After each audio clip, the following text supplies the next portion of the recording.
InsyaAllah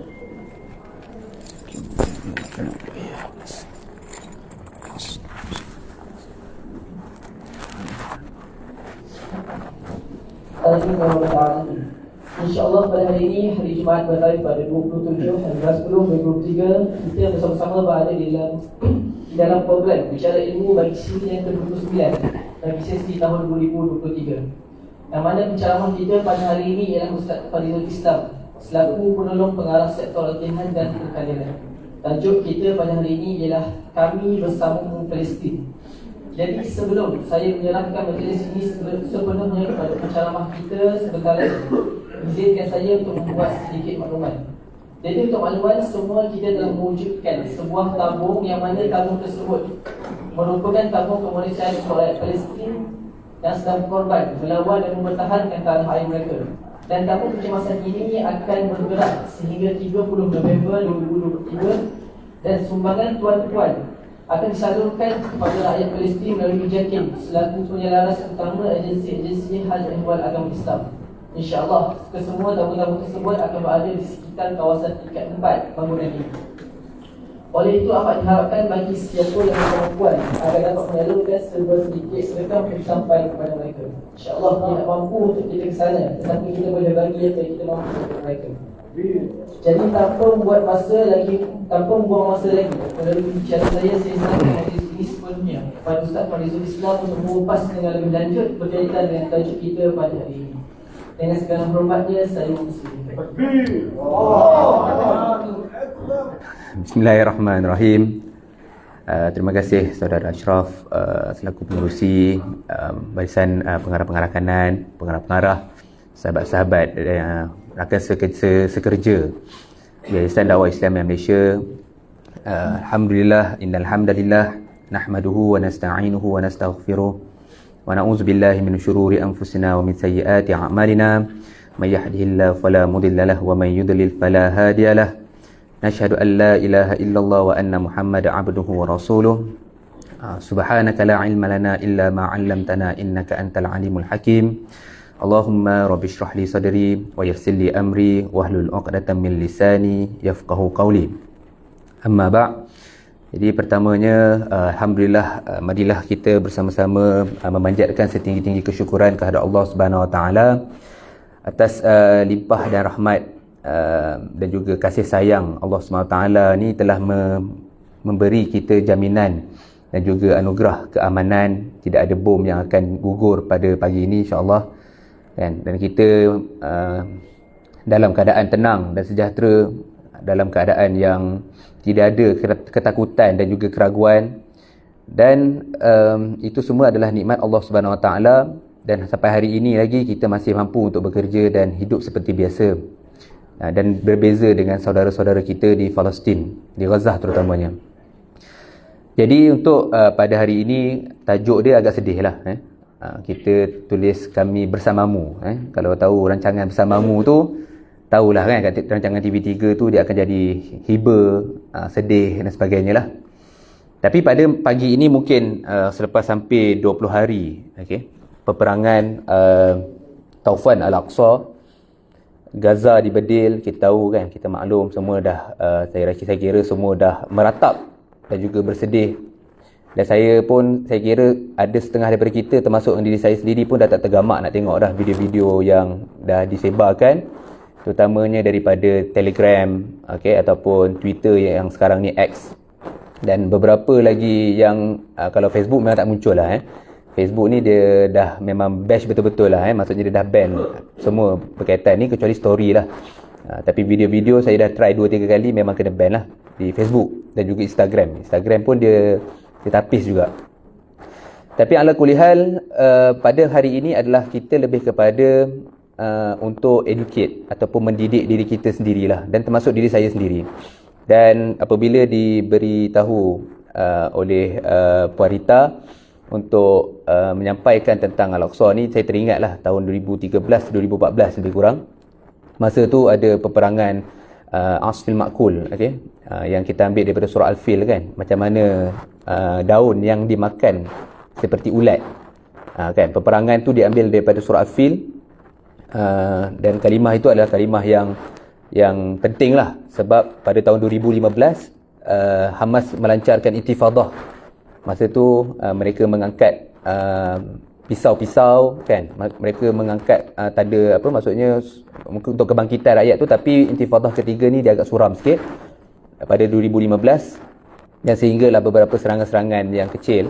Gaza ni dia tidak seperti di Tebing Barat. Tebing Baratnya ni gangguan kepada apa, penduduk Palestin ni adalah lebih kepada menghalang masuk Masjidil Aqsa, sekatan ekonomi itu di Tebing Barat. Di Gaza ni dia tidak ada sekatan dari sudut ekonomi. Dia sekatan dari sudut air dan sebagainya kan, tapi dari tapisan elektrik dan sebagainya daripada Israel, tetapi dia punya kegangguannya adalah dengan Israel membedil bom lah beberapa tempat-tempat yang dirasakan terancam, dibaling bom sekali dua kali lah, macam itulah dalam setahun kan. Jadi untuk pada pagi ini kita nak menghidupkan syujaah kita lah, ataupun semangat-semangat kita kan, ataupun kita punya pengetahuan kita tentang Palestin. Sebabnya ada seorang profesor daripada UM, okey. Ni ingatkan tentera Hamas mana tadi kan, Al-Qassam tadi. Risau kan, jangan gaya dia lah. Okey. Ni buat ya apa? Yazbillah lah kan. Okey. Jadi apabila kita bercerita tentang Gaza ni, dia punya kedudukan Al-Quds ni, dia punya peranannya kan, apa yang kita rasa betapa pentingnya Al-Quds ni kan. Sebab kalau kita tahulah kan, dalam sejarah ni sebenarnya Israel ini dia tidak menjejak pun umur 100 tahun pun dia punya negara tu dan penempatan dia tu. Kita ni lebih ribuan tahun. Kita merdeka 1957, tapi kita menetap, anak nenek moyang kita menetap, bangsa Melayu menetap di dalam negara kita ni adalah ratusan tahun, betul tak? Kan, kita tengok sejarah kita duduk di negara kita yang kita cinta ni adalah lebih daripada ratusan tahun. Maksudnya kita adalah penduduk asal kepada tanah Melayu ni lah. Tetapi berbeza dengan Palestin ini kan, kita yang sekarang ni kita tahu mereka rebrand pula kepada Israel ini tak sampai umur, mungkin dalam 70 tahun lebih lah, daripada bermula pada 1948 apabila David Ben Perdana Menteri yang pertama Israel itu mengumumkan kemerdekaan dia yang umum di diri sendirilah kan, dan dengan sokongan British lah. Yalah, dalam masa sama memang kita pun secara asalnya kita pun mengumumkan kemerdekaan kita sendiri kan. Tapi mereka ni dalam keadaan yang masih ada terdapat ramai lagi Palestinian yang ada dekat dalam tanah bumi Palestin tu. Jadi mereka mengumumkan pada 1948, dan sebenarnya hakikatnya negara mereka ni sampai sekarang adalah negara yang pramatang pun. Maksudnya memang negara yang sampai sekarang pun tak matang. Dan kepentingan untuk kita tahu macam mana kedudukan tanah Al-Quds ini adalah wilayah Islam yang berada di seluruh dunia yang dipimpin oleh seorang khalifah. Ini adalah tanahnya. Ketika Umayyah ni, kalau kita tengok di di sebelah sini ini adalah Bosnia dan juga negara-negara Balkan. Ada beberapa negara yang kita menerima Islam secara menyeluruh selepas pembukaan Istanbul ataupun Konstantinopel oleh Muhammad Al-Fatih. Dan ini adalah wilayah Islam secara keseluruhannya, termasuk dengan Rusia. Kan? Bukanlah Rusia seluruhnya, ada sebahagian daripada Rusia lah, Chechnya dan sebagainya. Jadi hampir 2/3 wilayah ketika zaman era Turki Uthmaniyah, kita dah hampir 2/3 dunia lah, Abbasiyah dan sebagainya. Dan ini adalah satu kekuatan. Kalau tengok di seluruh ni sebenarnya Malaysia, tanah Jawa dan sebagainya, ini adalah negara-negara ataupun wilayah-wilayah di bawah khulafah Turki Uthmaniyah. Jadi kedudukan Al-Quds, tengok warna merah yang dekat tengah-tengah ni. Nampak semua? Ini adalah jantung wilayah umat Islam. Ini adalah jantung wilayah umat Islam. Kita tahu kita start dijajah oleh Portugis bila? 18? Dululah. Terima kasih menjawab soalan. 1511. 15-11. Okey. Okey, terima kasih kerana membantu menjawab. Sebenarnya, walaupun kita kata kita dijajah lah mengikut sejarah, tetapi kalau kita perasan, sebab apa kerajaan Aceh, kerajaan Riau membantu sehabis baik untuk mempertahankan kota Melaka? Sebab apa Melaka sahaja yang diserang? Bagi contohlah kan, sebab apa wilayah-wilayah lain tidak dijajah terlebih dahulu? Sebab strategi area itulah. Jadi kita pergilah melalui sejarah-sejarah ni kan. Maksudnya apabila tanah Melayu dan juga tanah kita tengok tanah Melayu dan tanah Jawa ni ataupun Indonesia sekarang ni kita panggil, apabila dikuasai oleh penjajah, ini adalah titik mula. Sebab apa? Sebab apa tak dijatuhkan dulu Mesir dan juga tak dijatuhkan dulu Palestin? Kenapa zaman imperialisme barat ni menjajah tanah-tanah ni, kenapa mereka tak serang dulu tanah Arab? Kerana tanah Arab begitu kuat di bawah satu khalifah dan mereka dekat. Sebab kita jauh. Kalau tentera Islam nak hantar bantuan daripada Turki, kalau nak hantar meriam, kapal musuh dah dekat depan Melaka ni, kubu Melaka kan, contohlah kan. Dan inilah yang penjajah buat. Dan kita ni sebagai bangsa yang lembut, bangsa yang baik, kita ni antara yang boleh dikatakan sentiasa tidak mahu berleretan peperangan ni. Jadi kita terpaksa akur dengan keputusan-keputusan penjajah dan sebagainya lah. Jadi kita tak nak cerita tentang ni. Cumanya peperangan daripada sudut Islam dengan Kristian ini dah berlaku pada peringkat awal lagi. Tetapi ini nak cerita muasarah sikit lah, contemporary. Kita tak ceritalah tanah Melayu punya sejarah. Tapi sejarahnya adalah apabila kegagalan Barat untuk merobek-robekkan tanah Arab, jadi dia ada satu semangat, iaitu semangat kebangkitan Arab lah. Yang ini tak sampai 100 tahun lagi, ataupun mungkin lebih lah, ataupun 19 bermula daripada 1939 sampai 1945. Okay. Jadi baru lagi, tak sampai pun 100 tahun, betul tak? Jadi ini adalah kesilapan Arab yang pertama. Arab ni jumlah pada hari ini berapa jumlah penduduk Arab sekarang ni seluruh dunia? 8.2 bilion. 8.2 bilion. Terima kasih jawab. Memang paling ramai pun. Okey, maksudnya Arab ni satu bangsa yang sangat ramai. 8.2 bilion. Amerika ada berapa rakyat dia? Ramai juga. Terima kasih. 300 juta. Lebih kurang 300 juta ke 400 juta. Rusia ada berapa juta rakyat dia? Ramai juga. Terima kasih. 200 juta. Okey. Dia pemula dia, ada seorang yang sebut ramai, semua kata ramai. Jawapannya betul. Okay. Tapi siapa yang lebih ramai? Kita makruf.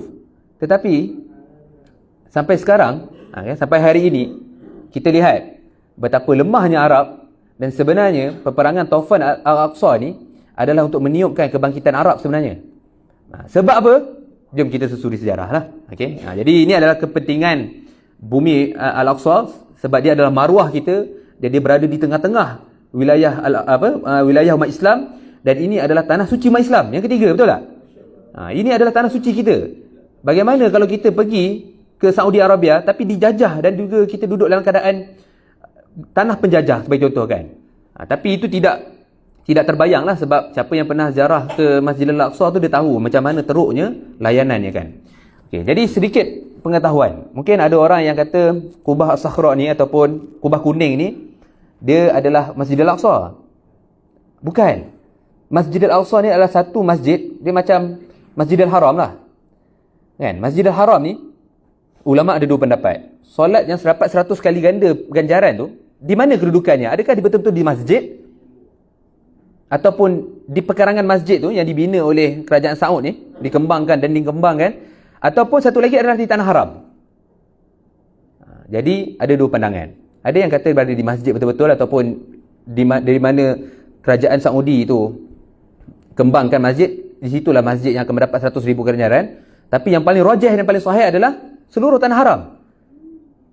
Maksudnya Rasulullah SAW dalam Hujjatul Wida kan, maksudnya dalam haji wida dia telah solat, kalau kita tahulah kan, masjid Masjid Namrun kan, dia ada dua kubah, bentuk kubah, satu bulat, satu petak. Dan masjid ini membezakan tanah haram dan juga tanah halal. Dan apabila ketika wukuf di Muzdalifah, Muzdalifah adalah tanah halal. Apabila nak solat Zuhur, Rasulullah akan masuk dengan para sahabat ke tanah haram, solat Zuhur dan akan keluar balik. Dan akan pergi wukuf di Muzdalifah. Ini adalah maksudnya kesucian tu. Maksudnya ganjaran yang Allah Taala anugerahkan kepada tanah suci yang kita ada ni. Kan, yang kita sepatutnya kita kena rasa izzah lah patutnya kan. Patutnya kita rasa perjuangan Taufan Al-Aqsa ini adalah sebahagian daripada kita, adalah sebahagian daripada mereka yang sedang berjuang. Cara kaedah berjuang nanti kita akan bagi tahulah kan. Ada yang beritahu baru ni, ada yang sahabat kita yang tanya kan, ada yang tanya bekas tentera ni, veteran tentera ni nak offer diri berjihad di Palestin. Kalau dia sampai Rafah tu pun saya dah respect lah. Kan? Kalau tak sampai Rafah tu tak pelik lah. Memang banyak betul sekatan dan juga ujian lah kalau nak sampai ke sana kan. Jadi objektif kita punya slot pada hari ini adalah untuk memahami latar belakang sejarah dan perkembangan politik semasa dalam menuju hala tuju perjuangan pembebasan Masjidil Aqsa dan bumi Palestin, dan menjelaskan kepada masyarakat pelbagai kekeliruan dan penyelewengan yang telah disebarkan oleh media barat. Dan saya kira hari ini media barat cukup gagal berbanding dengan apabila zaman yang mereka kuasai TV, mereka kuasai surat khabar, majalah. Dan pada hari ini mereka cuba kawal media sosial, tapi silap lah kan. Maksudnya sampaikan di France pun boleh berhimpun sampai 300,000, di US pun boleh jadi puluhan ribu. Ini maksudnya kegagalan media mereka untuk menjelaskan propaganda. Itu pun selepas 70 tahun, hampir 70 tahun mereka berjaya menghancurkan tanah bumi Palestin ini. Jadi kronologinya, jadi kita kena tahu macam mana penubuhan negara haram Israel ini. Sebab apa? Kalau kita tanya kan, bila tahu mungkin masa kita tengah dijajah tu pun Palestin tengah dijajah. Tak. Kita dijajah, dalam masa yang sama kita dibenarkan duduk negara kita. Nenek moyang kita ni kan, betul tak? Penjajah tidak halau, tetapi dia rampas dekaut harta kekayaan tu yang dia pergi buat Eiffel Tower kan. Eiffel Tower ni dia buat melalui daripada Jazair ataupun Algeria punya besi-besi yang ada di Lombok. Timahnya konkrit, bangunan-bangunan yang bangun di atas zaman pemodenan barat ini semua daripada tanah-tanah ataupun sumber-sumber alam yang berada di seluruh dunia ni, termasuk di India, di tanah Melayu. Yang kerja siapa? Kita. Nenek moyang kita. Inilah penjajah. Dia bukan nak duduk negara, tapi dia nak korek apa kekayaan, sumber kekayaan, dan dia pastikan semua rakyat takkan kaya. Kita hidup macam tenang, tenteram, tapi ada beberapa orang yang ada semangat jihad. Kan kita tahu beberapa tokoh-tokoh Mat Kilau sebagai contoh kan. Ada beberapa tokoh-tokoh yang menentang penjajah. Itu adalah adalah perjuangan yang mereka hidupkan untuk bangkitkan sebalik semangat jihad. Seperti Hamas sekarang buat. Apa yang kita tengok nenek moyang kita kan, seperti Datuk Maharaja Lela dan sebagainya, itu adalah perjuangan yang Hamas tengah buat, hidupkan semangat kebangkitan rakyat Palestin dan juga tanah Arab untuk menyerang. Sebab apa? Sebab pernah berlaku dah perang Arab Israel ni sebenarnya. Okay? Dan mereka berharap supaya tentera Arab ni menyerang mereka. Mereka menyerang Israel dan membebaskan bumi Palestin ini. Jadi kronologinya, apabila pada 1897, Tiga tahun dia masuk 1900. Kena faham Nampak 1008 tu, lama dah kan? 3 tahun masuk tahun era 1900. Maksudnya dari hujung tahun 1800 ni, Zionis telah melakukan satu persidangan yang pertama di Basel ataupun di Switzerland. Resolusi utama adalah mendirikan sebuah negara Yahudi yang dipanggil Jewish National Home. Dekat mana? Tak ditetapkan lagi. Mereka dengan resolusi tu, perkumpulan diorang ni, diorang putuskan kita akan tubuhkan satu negara haram dekat mana-mana lah. Negara haram yang mereka rasa mereka boleh. Sebab apa? Sebab mereka perlukan tanah. Sebab mereka tak ada tanah. Sebab apa mereka tak ada tanah? Memang Allah Taala janjikan dalam semua daripada kitab, selepas pengkhianatan dia kepada Nabi Musa, selepas pembunuhan kepada Nabi Ilyas, Zakaria dan sebagainya, diharamkan seluruh bumi Allah SWT ni kepada bangsa Yahudi ni. Diharamkan. Maksudnya mereka tidak boleh ada. Sebab apa? Sebenarnya asalnya senang je. Agama mereka hanya beriman siapa yang daripada darah daging mereka sahaja yang akan jadi bangsa Yahudi. Kahwin kacuk je terus tak jadi bangsa Yahudi dah. Dia kena Yahudi sama Yahudi baru ni. Lepas tu ada Yahudi orang hitam, Yahudi orang kulit putih. Sebab dia punya revolusi kepada bangsa Yahudi ni dah terlalu lama dah. Semua Nabi-Nabi diturunkan kepada bangsa Yahudi. Dan akhirnya mereka pergi duduk dekat Madinah pun menumpang bumi Madinah sebenarnya, hakikatnya. Sebab mereka berharapkan Nabi akhir zaman turun di bumi Madinah, di kalangan bangsa Yahudi. Tapi akhirnya gagal. Wa makaru wa makarallah wallahu khairul makirin. Kita tahu lah kan, maksudnya Allah Ta'ala takdirkan Rasulullah SAW lahir daripada Arab. Jadi pemusuhan Yahudi dengan Arab ni lama dah lah sebenarnya. Cumanya apabila Zionis bersidang, dia tak tahu nak pergi kat mana. Macam kita lah buat resolusi. Berapa kali resolusi dah kan. Kita akan membebaskan bumi Palestin. Rasanya daripada dulu lagi lah kan, resolusi. Tapi itu adalah resolusi ni kita pegang. Persidangan ini kita bincangkan macam mana kaedah-kaedahnya. Jadi mereka pun bincang kaedah-kaedahnya.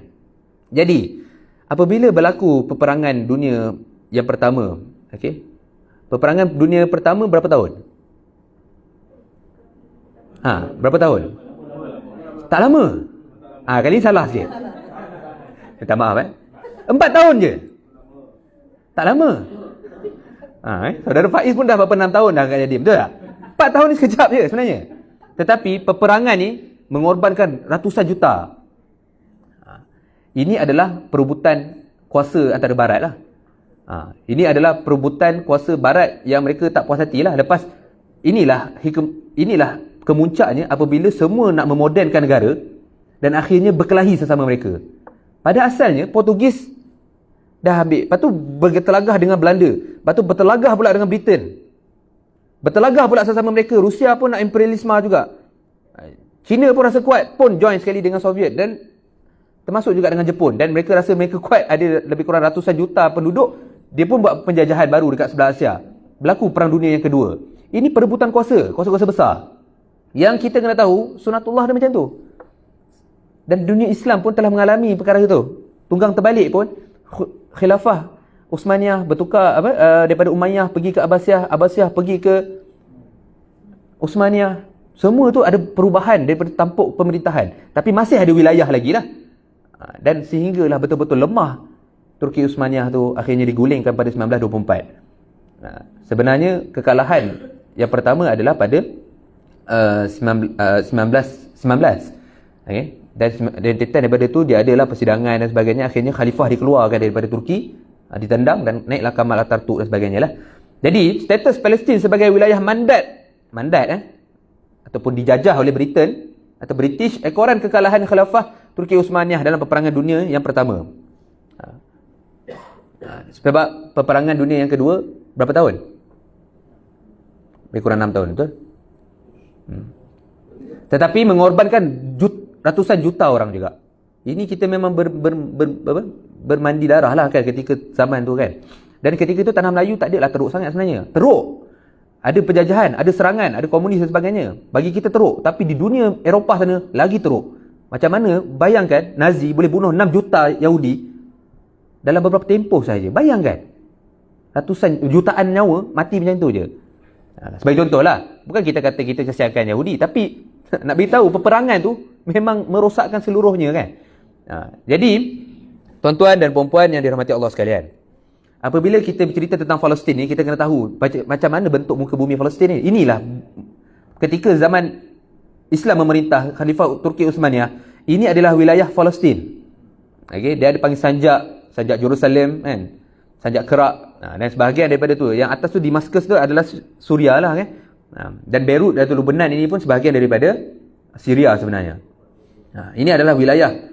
Kalau kita tengok wilayah wilayah Palestin ini adalah wilayah yang strategik kerana dia adalah jalan yang paling ringkas. Kalau kita tahu ada kereta api daripada Turki tu, dia boleh lalu ikut tebing kalau kita tengok view, bayangkan kalau kita duduk zaman tu, kita boleh lalu dekat sebelah laut Mediterranean. Kita tengok kereta api, tanah yang subur, itu semua wilayah Islam sampai ke Mekah kita pergi buat. Itu adalah kerahmatan sepatutnya kan. Itu zaman tu lah. Sehinggalah pergolakan Perang Dunia Pertama dan Kedua, dan akhirnya Perang Dunia Pertama, Islam masih ada wilayah. Arab masih strong dengan Turki Uthmaniyah, tapi masih kabur lah. Tapi itulah kali pertama Islam dirobek-robekkan di tanah Arab. Dan akhirnya memang rosak lah. Dan akhirnya memang jatuh satu persatu tanah Arab kepada penjajah. Seterusnya, Palestin di bawah mandat ataupun dijajah oleh British. Ini adalah selepas daripada tahun 1917 hingga 1922. Inilah tanah yang Britain ambil sebagai Palestin. Dia digazetkan ini adalah Palestin. Okey. Palestin ni di Jordan ni Jordan ni saya belajar Jordan, memang tak ada sumber apa-apa pun. Yang paling banyak sumber adalah zaitun dan sebagainya. Dan buah-buahan. Saudara Faiz tahulah kan, beberapa orang sahabat-sahabat yang belajar, kalau dia belajar di negara Syam ni, dia tahu macam mana buah-buah memang berkualiti dan lebih berkualiti daripada tanah-tanah seperti di Spanyol. Spanyol ada, tapi tak sama dengan Palestin dan juga Syria. Dia punya tanahnya, kesuburannya, dia punya buah-buahannya memang berbeza dengan negara-negara yang lain. Hatta ada parent yang belajar US, masa saya jumpa di Jordan, dia kata saya suka lagi datang ke Jordan dan juga tanah Syam ni, buah dia lebih ranum dan lebih juicy daripada US. US ni guna teknologi tak apa-apa, habis dah dia punya roman dia punya buah delima dia tu dah tak jadi macam merah. Daunnya orange dia tu memanglah manis tapi macam fake dan sebagainya lah. Jadi inilah keberkatan tanah suci kita yang ketiga ini, bumi Palestin. Dan ketika inilah penjajahan bermula. Dan ini adalah perjanjian antara British dan juga tanah-tanah besar dengan raja-raja Arab. Kita kena tahu perjanjian ni. Lepas Turki Uthmaniyah jadi jatuhkan pada 1924, diagih-agihkan tanah-tanah tanah-tanah Arab ni. Okey, Saud dapat Saudi. Negara Saudi ni, Arab Saudi ni, sebelum ni bukan Arab Saudi panggil dia, Jazirah Arabiah panggil dia. Okey, kita tak panggil bumi Madinah tu, orang panggil Madinah Munawwarah tu, maksudnya dia tak ada lah bawah Arab Saudi, tak ada. Wilayah itu selepas daripada kejatuhan Turki Uthmaniyah. Jordan pun adalah satu negara yang baru juga. Sebelum ini dia adalah satu wilayah yang dipegang oleh Palestin sekali kan dalam mandat ni. Okey, tengok. Ini adalah tanah selepas daripada peperangan dunia yang kedua. Pada 1945 telah dirobek-robekkan lagi kan, lepas daripada Jerman. Ingatkan dah reda dah kan, World War Order yang pertama, World War yang pertama masih tak puas hati lagi. Jerman rupa-rupanya dia buat satu lagi move, dia ambil berpakat dengan Poland lah dengan sebagainya, dia pergi serang pula Britain. Perang dunia yang kedua. Tetapi Palestin kat mana ketika itu? Mereka masih hidup aman dan juga masih tidaklah terlalu berperang besar seperti perang dunia, tetapi mula dibahagi-bahagikan. Ada pula Transjordan. Dan ini Transjordan ni dibagi kepada Hashim. Hashimi kan. Hashimi ni adalah raja keturunan Raja Jordan sekarang lah. Al-Hashimi. Di Syria pun sebenarnya raja dapat. Di Egypt pun sebenarnya Raja Farouk dapat. Keturunan raja dia dapat. Tapi semua raja-raja ni digulingkan. Kebanyakan negara-negara Arab ni raja-raja digulingkan dan dilantik dengan proses jadi presiden. Sebab apa? Nanti kita pergilah satu persatu. Dan presiden pun ada digulingkan juga. Okey. Jadi bermula selepas daripada peperangan dunia yang kedua, lepas dah reda, dah selesai semua. Okey. Jadi dalam tempoh 6 tahun peperangan tu, tanah-tanah jajahan ni tak dikisahkan sangat, kan? Ada Hiroshima, Nagasaki dan sebagainya. Akhirnya sebenarnya peperangan tu di antara Soviet dengan inilah blok Soviet dengan ni. Hiroshima dengan Nagasaki ni adalah penyelesaian kepada kemarahan Jepun je. Okey, sebenarnya hakikatnya bertenanglah antara dua-dua blok yang besar ni, antara Soviet dengan Barat ni. Dan akhirnya mulalah agihan-agihan. Mulalah nak beri kepada kebebasan-kebebasan dan juga kemerdekaan-kemerdekaan beberapa negara, termasuklah negara kita. Bermula daripada zaman lepas habis perang dunia ni, mulalah 1947 1957, 10 tahun je beza, betul tak? Dari ketika itu, dalam kitaran sejarah, nenek moyang kita memperjuangkan kebebasan dan kemerdekaan di tanah kita. Dan semua negara-negara ni memang semua nak mengharapkan kebebasan dan juga kemerdekaan.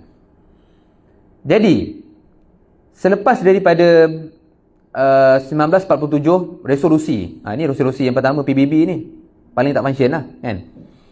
Apabila dibenarkan masuk kan, peristiwa Nakbah yang pertama berlaku, pengusiran secara besar-besaran oleh penduduk Palestin. Jadi pada permulaan 60,000 je Yahudi masuk naik kapal. Selepas pembunuhan beramai-ramai 2 tahun, 6 juta Nazi bunuh semua rakyat rakyat Yahudi ni, bangsa Yahudi ni dekat Jerman. Baki yang berada di Eropah ni, mereka kumpul dan minta ihsan Britain bagi satu tanah untuk kami. Jadi Britain decide pergi ke Palestin. tanah ni pergi dulu. Okey, pergi tu dibuka satu camp untuk Yahudi. Itu je camp. Daripada camp tu dia pergi masuk. Dia masuk rumah-rumah atas guna pengaman. Pengaman dikembangkan wilayah dia, buka lagi besar, dan pengusiran berlaku. Pengusiran tu kaedah dia macam mana? Terlalu banyak kaedah dia. Bukan jalan ketenteraannya, jalan syariat pun berlaku juga. Maksudnya dia membuat kekacauan dengan bela benda-benda yang haram, bagi contoh kan. Jadi umat Islam tak selesa keluar daripada kampung tu. Keluar. Akhirnya berlakulah peristiwa Nakbah.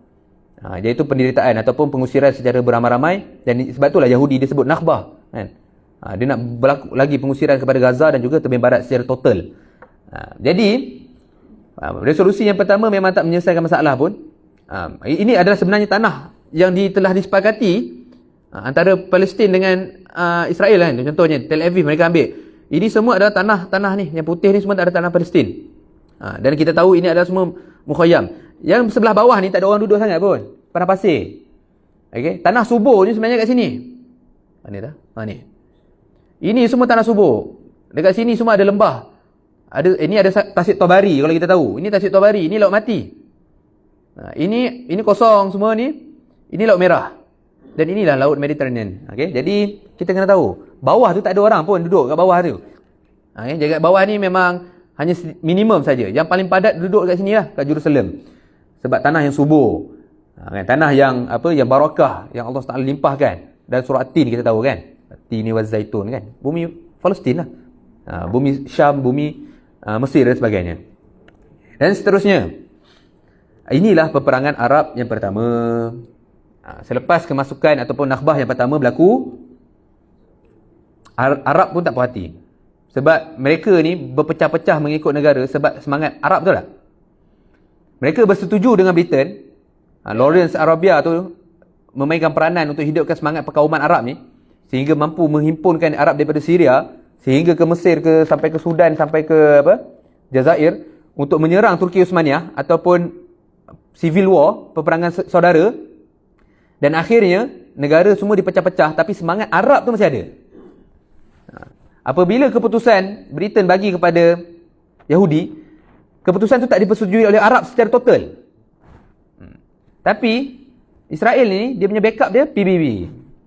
Dan PBB ataupun kuasa-kuasa besar seperti Soviet dan juga Barat, dua-dua setuju untuk campur tangan dan akhirnya memisahkan lagi. Tengok, pada 1948, 77% selepas daripada peperangan Arab yang pertama. Lepas tu Israel puas hati tak dengan wilayah yang telah dibagi ni? Kecil tak? Dia tak puas hati. Dia buat perang lagi.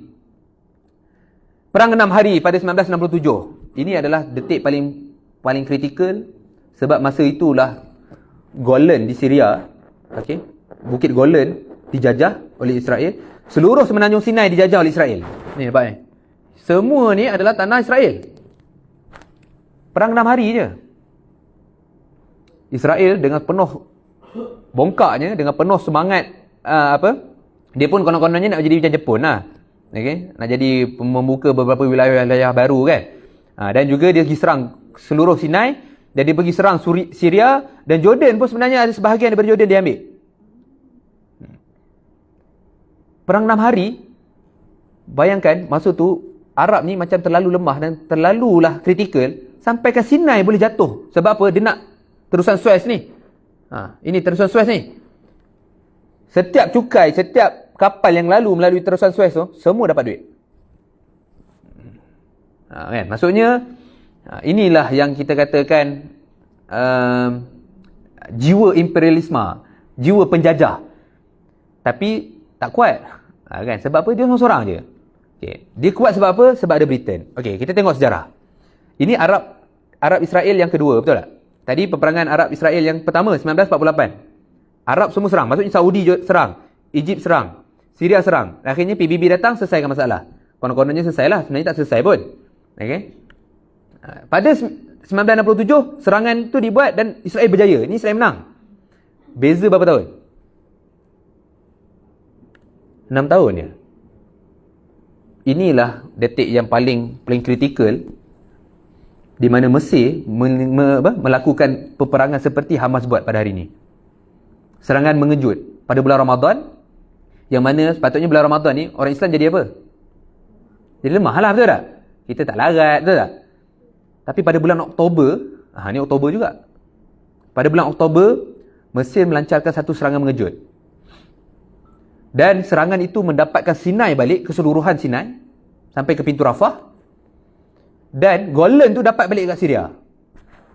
Dan Jordan dapat sebahagian semua daripada tanah Laut Mati tu.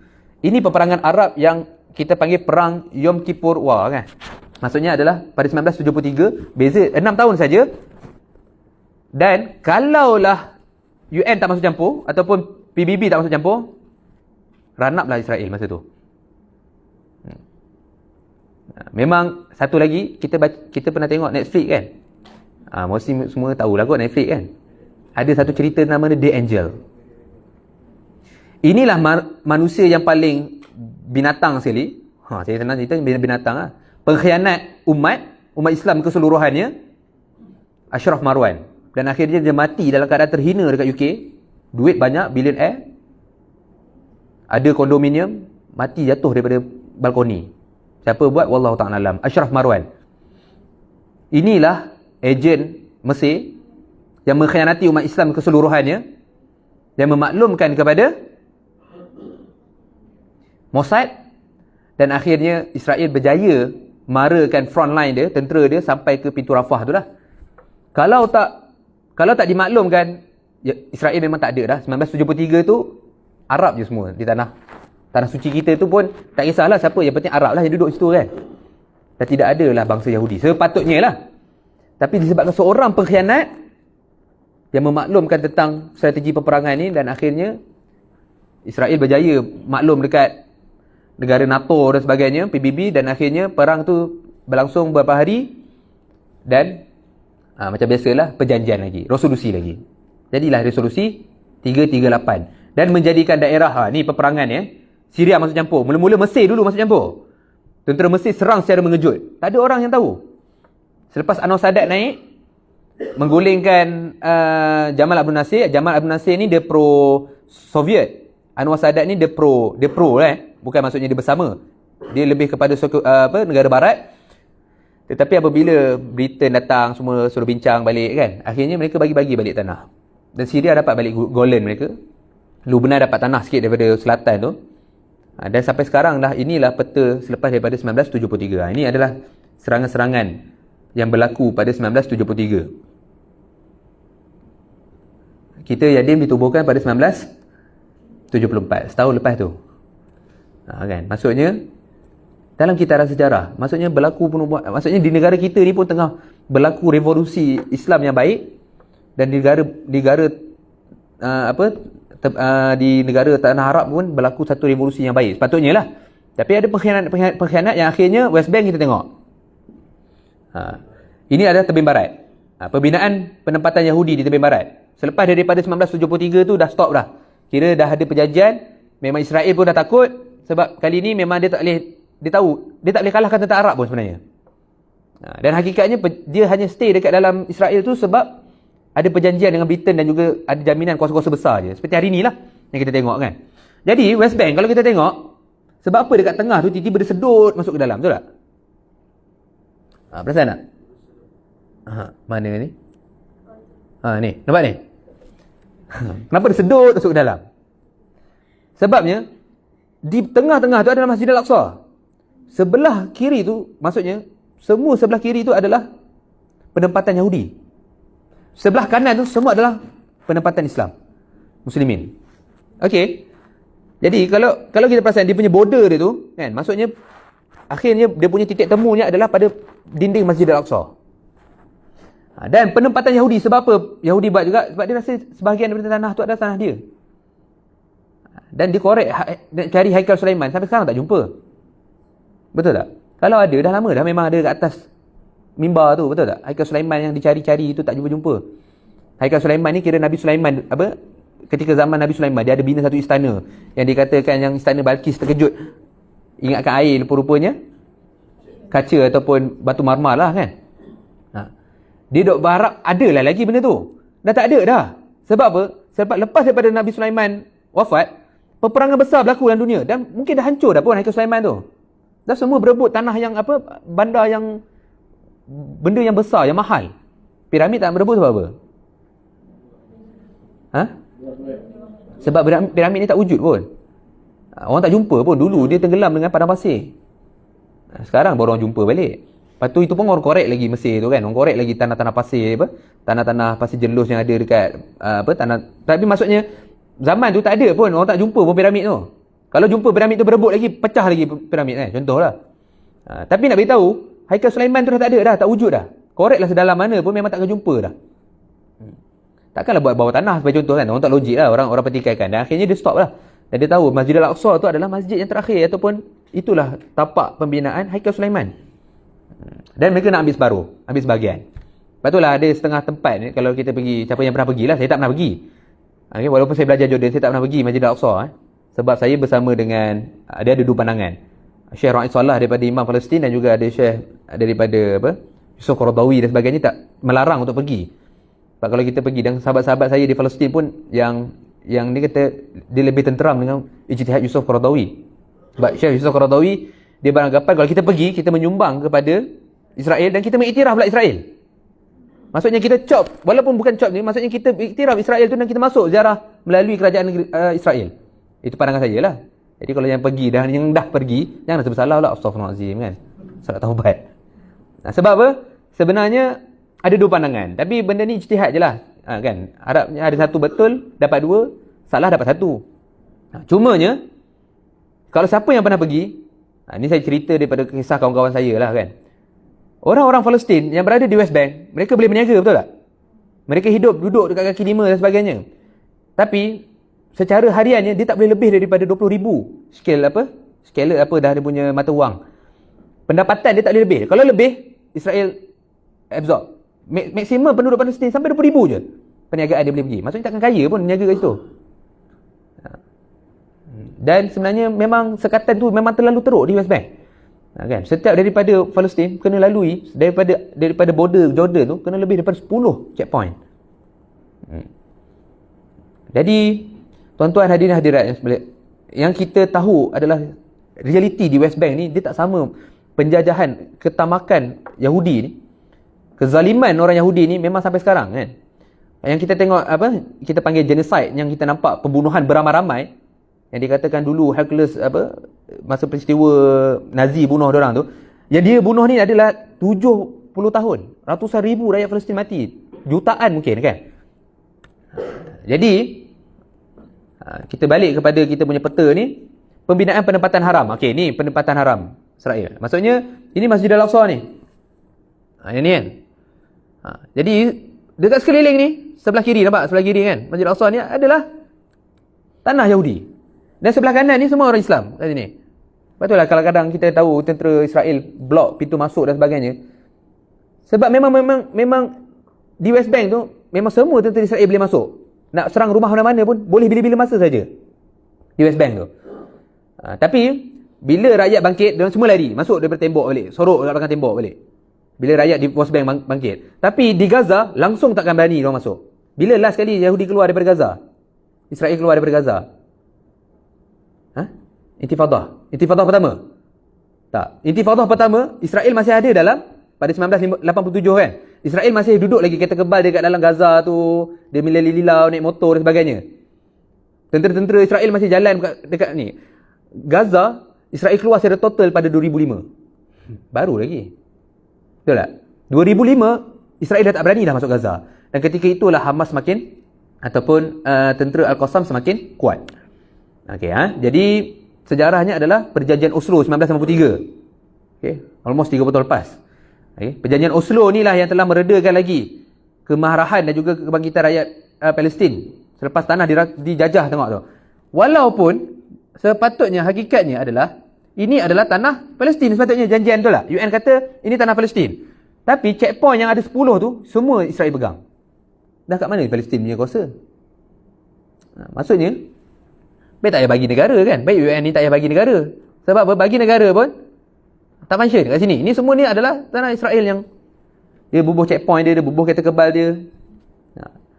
Jadi secara hakikatnya sebenarnya mereka ni memang saja nak bagi apa, dan kita banyaklah tak ada pengetahuan tentang bagaimana kejahatan dan juga kezaliman tentera Israel dan juga negara-negara besar negara-negara Eropah, negara barat ni terlalu teruk. Sebab dia buat memang betul macam tikus pun. Kan? Kalau dikatakan macam tikus, memang ada satu temu bual Pierce dengan Percy Morgan yang UK tu kan. Saya tengok kan. Dia tembak ikan yang duduk dekat dalam kolam. Lepas tu dia annoying ataupun dia marah kepada air yang dipecik. Faham tak? Rakyat Palestin tu seperti duduk dalam ikan dalam kolam, tak boleh nak pergi ke mana. Lepas tu bila dia tembak air pecik, kena muka dia marah. Itulah umpama yang betul. Maksudnya itulah yang dibuat oleh Israel. Okay, realitinya lah. Okay, jadi pelanggaran perjanjian Oslo pada tahun 2000. Okay, 1953. Pada 1987 berlaku Intifadah yang pertama. Ingat ini kebangkitan yang pertama. Masa tu rakyat Palestin hanya membaling batu saja. Senjata dia batu je. Batu daripada runtuhan-runtuhan, daripada kaki-kaki lima. Itu Intifadah yang pertama. Intifadah yang kedua hebat. Okay. Sebab apa? Sebab daripada perjanjian Oslo 1953 sampai perjanjian Oslo 2000, sebenarnya pelanggaran perjanjian Oslo 2000 ni pun termasuk dengan pelanggaran Hamas lagi langgar. Hamas pun langgar perjanjian tu sebab apa? Sebab apa? Sebab nak buat Intifadah yang kedua. Masa tu bom bas kan. Orang-orang Arab masa tu dibenarkan masuk lagi dalam Israel. Ada setengah tu bawa beg letak dekat bas, bom bas tu. Bom kerajaan, bom mall. Maksudnya Intifadah yang kedua ni paling kritikal. Sebab apa? Pengalaman pahit Intifadah yang kedua adalah pada tahun 2000 sampailah tahun 2005. 2004. 2005 Israel total keluar daripada Gaza. Jadi ini adalah realiti yang kita tak tahu. Dan pada tahun 2015 baru je, tak sampai 10 tahun lepas, dibuat pula Intifadah. Hamas mengumumkan Intifadah yang ketiga. Tapi Intifadah ni dia cepat sangat selesai dalam masa beberapa hari, dan akhirnya dia adalah macam kes yang seorang Muhannad ke nama, dia pergi tikam 2 orang tentera Israel dan 4 lagi yang cedera. Lepas tu ada yang gilis kereta lah, macam-macam lah kaedah macam mana rakyat Palestin nak bangkit. Masa tu semua rakyat Palestin yang diminta untuk angkat pisau. Maksudnya kalau dulu ada angkat-angkat penyapu dan sebagainya kan, tapi rakyat Palestin angkat pisau menunjukkan mereka bersedia untuk berjihad lah. Dan akhirnya berlakulah satu lagi kebangkitan yang kita nak tahulah sikit je lah. Last ni saya peperangan Taufan Al-Aqsa. Di mana kita ni? Dan sebenarnya peperangan Taufan Al-Aqsa ni adalah satu makrakah yang pertama kali sepanjang Hamas ditubuhkan. Pada 1987 Hamas ditubuhkan oleh Syekh Ahmad Yassin. Hampir berapa tahun? 30 tahun lebih agak 36 tahun. 36 tahun selepas penubuhan Hamas, kali pertama Hamas serang Israel. Dan serangan ini adalah serangan yang very systematic, terkejut. Mossad yang mempunyai penyelidik dia punya SB dia punya ni paling hebat. Sampaikan Dr. Fadhi Butush yang baru-baru ni meninggal dekat Gombak kan. Yang saya alhamdulillah masa tu tak ada orang, masa tu freelance kan. Hantar balu pergi ke Mesir. Balu syuhada lah kan, dengan anak dia 3 orang. Comel-comel. Tak terbayang kita macam mana anak yang Palestin yang comel-comel tu boleh mati sekarang ni bergelimpangan kan. Saya tak terbayangkan. Dan selepas daripada tekanan dan juga cubaan Israel untuk sebenarnya dia nak uji, dia serang, dia provoke di tebing barat tu untuk dia nak tengok macam mana kekuatan umat Palestin ni. Kalau dia tak buat benda tu, sampai sudah dia tak tahu kekuatan Palestin tu tak. Kalau dia biar elok je, kalau tiba-tiba bom meletup, bom jangka meletup, dia tengok Palestin berjaya menjadikan semua rakyat dia adalah tentera, jenuh lah dia kan. Lepas tu dia tekan. Sampailah Hamas melaksanakan operasi 7 Oktober. Okay. Taufan Al-Aqsa, ini adalah satu perjuangan yang saya kira kita kena nanti dan tunggu dan lihat. Okay. Dari samping kita tengah menyumbang kepada Gaza, menyumbang dari sudut doanya, menyumbang apa lagi? Apa sahaja yang kita laksanakan itu semua adalah jihad yang kita akan dapat ganjaran di sisi Allah SWT. Tapi peperangan Taufan Al-Aqsa ni nak menunjukkan tanpa teknologi yang canggih dan sebagainya mampu melumpuhkan. Hamas punya satu bom dia tu, roket dia tu tak sampai 100 USD pun belanja. Pakai pipe besi kan. Tapi Iron Dome senang cerita, Israel ni kerugian dia sampai bilion lah. Dijangka lebih bilion sebab dia tak nak umumkan, sebab dia takut mata wang dia jatuh, sebab orang jual mata wang dia, habislah ranak ekonomi dia. Jadi tengok Hamas dengan dia sekarang ni, iklam ni penting. Iklam ni adalah media ni adalah peranan yang penting. Sekarang ni kita duduk di dunia perang media. Kita walaupun di Palestin dulu masa Israel koyak dulu, saya boleh kata kita menang lah. Cuma pada tahun Taufan Al-Aqsa ni, Israel koyak ni kurang sikit. Saya cuak ni dia kurang sikit, dia punya momentum dia. Tapi peranan kita untuk educate masyarakat, bangkitkan semangat, macam mana kita nak pastikan sustain, sampaikan Arab ni malu. Kan? Arab ni malu sebab apa? Orang Malaysia yang jauh ni lebih kuat membantu dan support kepada. Itu yang kita punya peranan yang kita kena buat. Baru-baru ni ada saudari daripada non-Muslim dalam WhatsApp je lah kan, dia tak bersetuju dengan kita buat demonstrasi, bahkan membahayakan. Saya jelaskan macam mana kita nak sampaikan suara kita kepada dunia besar. Macam mana contoh kan, kepada Amerika, kepada Britain. Dia tak pandang pun Malaysia ni macam mana kan. Tapi dengan cara demonstrasi inilah, berhimpunan inilah yang akan membantu untuk beritahu kepada dunia besar ni bahawa semua rakyat ataupun seluruh dunia ni memang tak setuju dengan tindakan Israel ni. Macam contoh kan, kalau betul dia nak serang Hamas, dia kena kosongkan cadangan daripada setengah orang tu. Dia kata kosongkan Gaza tu, penduduk semua dikosongkan, lepas tu buat operasi, betul-betul cari Hamas. Macam contoh kan, kalau dia beranilah kan, dia cari Hamas kat dalam Gaza tu, lepas tu masukkan balik semua rakyat sivilia dalam tu. Boleh tak kaedahnya tu? Boleh sepatutnya. Tapi orang Gaza tetap berdegil nak duduk kat dalam Gaza. Kalau dia keluar, confirm tak dapat balik negara dia. Contoh kan.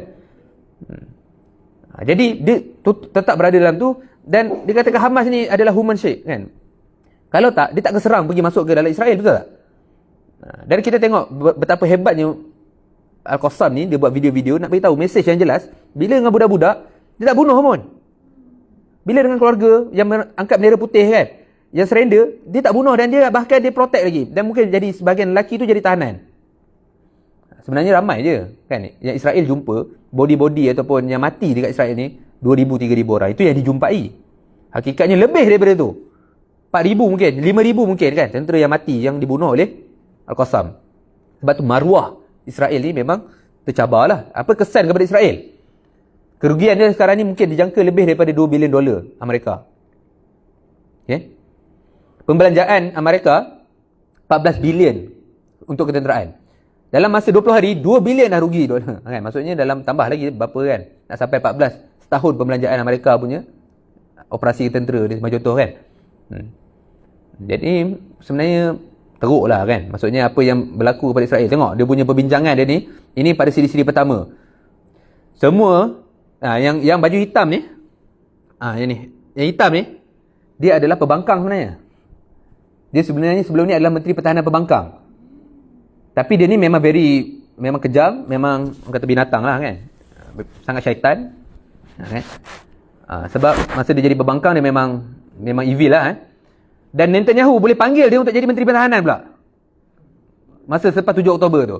Masa pecat Menteri Pertahanan semasa, naik kan tu. Sebab nak bagi hancur betul, sebab sehancur-hancurnya kan, macam tu. Jadi tengok pembangkang dan kerajaan bersatu.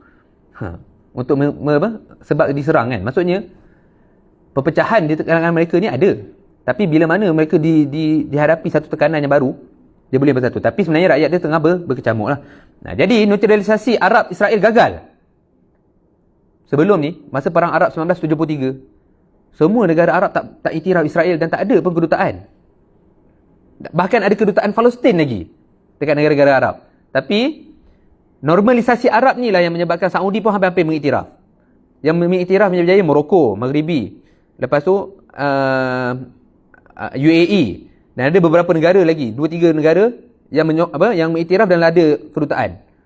Dan sekarang ni kosong dah tanah Arab ni dengan Yahudi.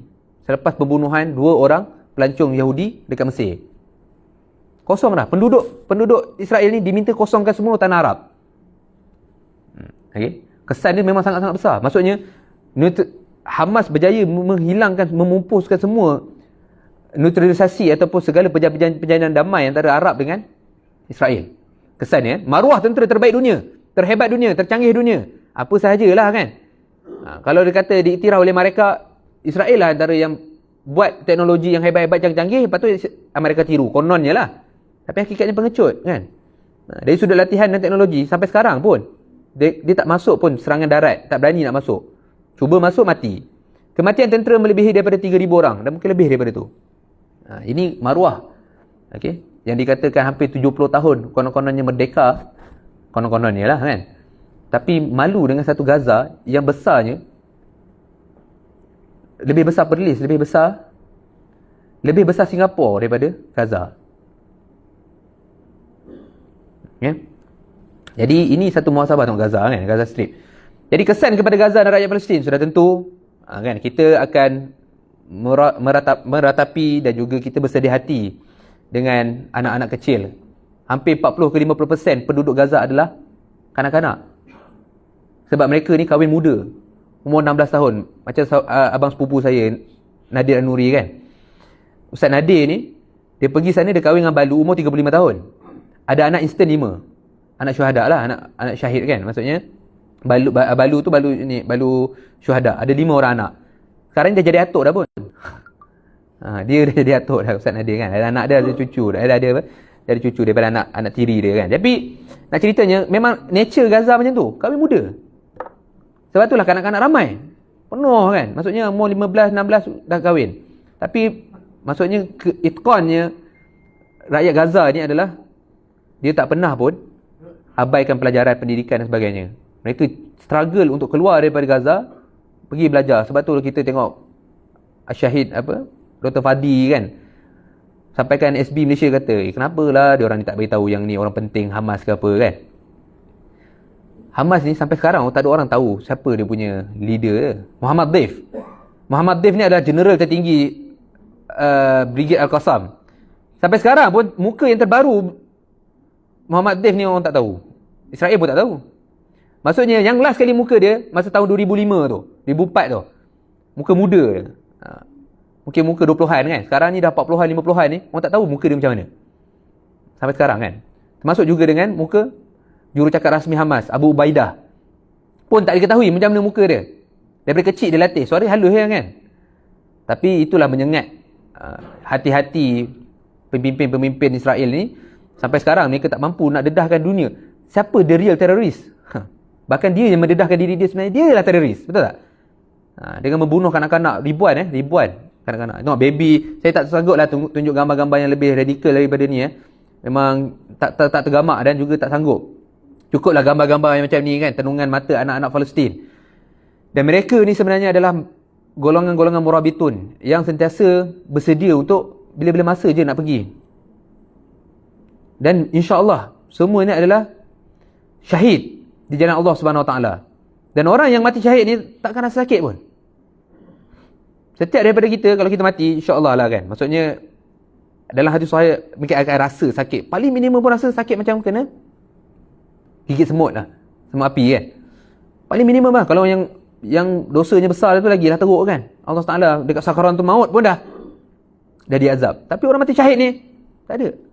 Mereka pergi bertemu dengan Allah Subhanahu Wa Taala dan dijanjikan syurga 100%. Jadi kita sebenarnya tak perlu risaukan mereka.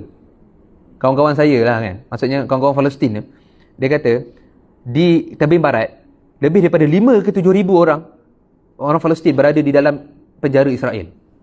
5 ke 7 ribu. Maksudnya baki itu baru, contoh ada 10 ribu, baki itu baru penduduk Israel yang buat jenayah dan sebagainya. Lebih daripada 60-70% semua orang Palestin dalam tu.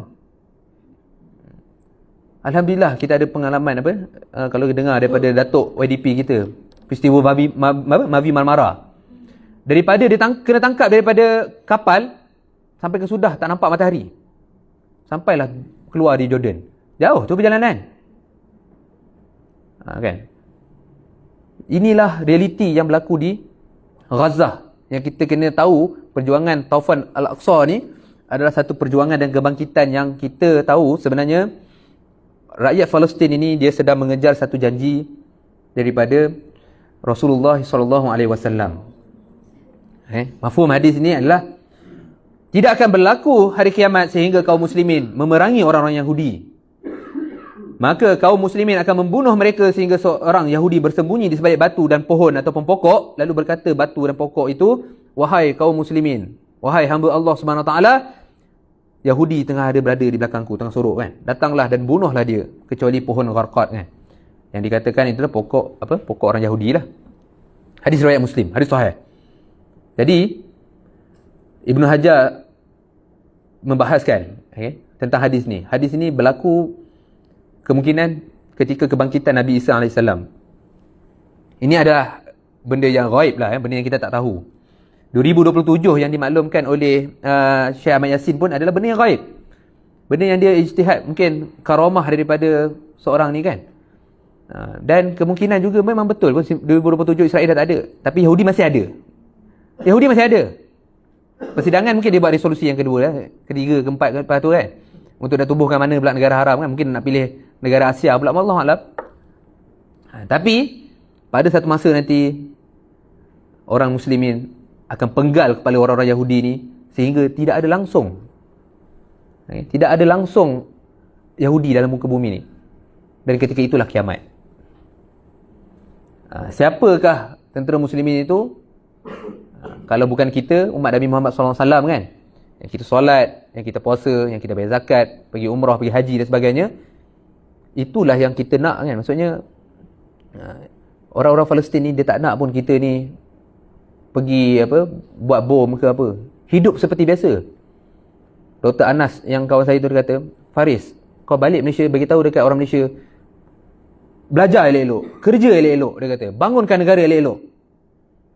Tapi kau kena educate, mendidik masyarakat, beritahu tentang perjuangan rakyat Palestin. Maksudnya kita kena didik. Tugas kita adalah mendidik masyarakat kita, keluarga kita, tiupkan semangat jihad mereka. Anak-anak kecil kita kena didik birruh bidam kan. Maksudnya dengan jiwa kita, dengan darah kita, nafdi ka ya Aqsa. Maksudnya kita akan tebus balik Masjid Al-Aqsa tu. Jadi pada kecil-kecil ni kita kena hidup kan. Kena didik daripada pupuk, daripada kecil lagi. Sebab apa?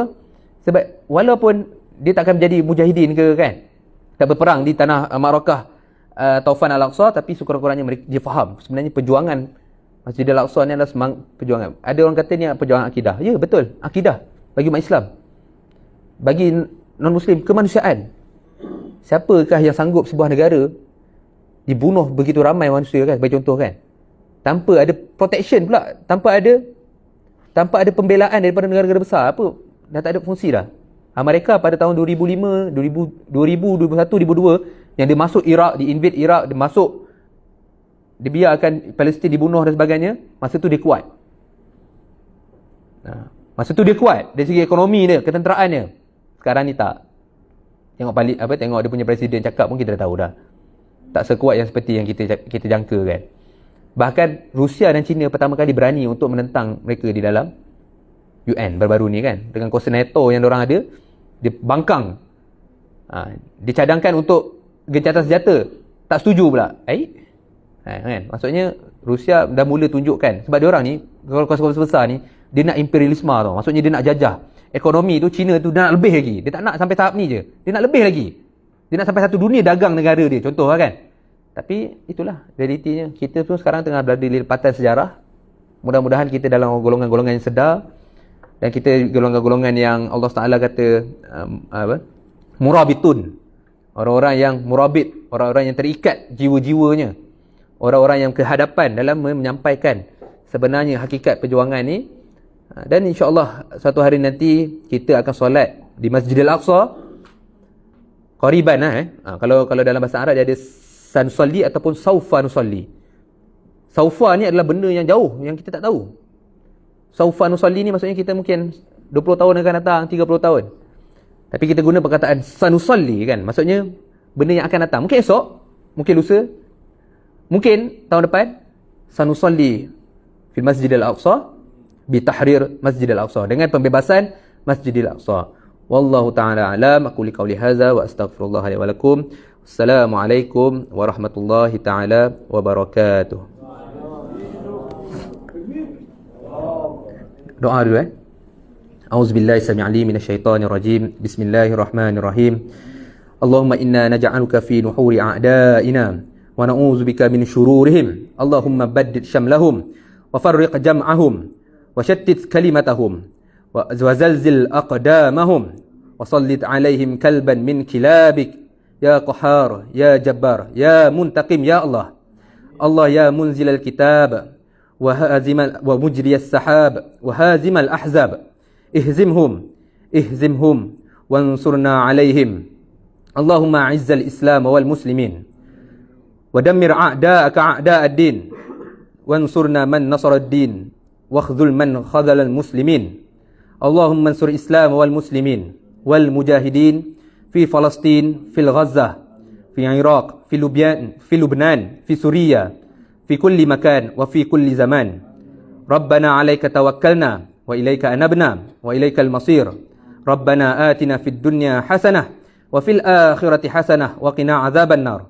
Subhana rabbika rabbil izzati amma yasifun wa salamun alal mursalin walhamdulillahi rabbil alamin.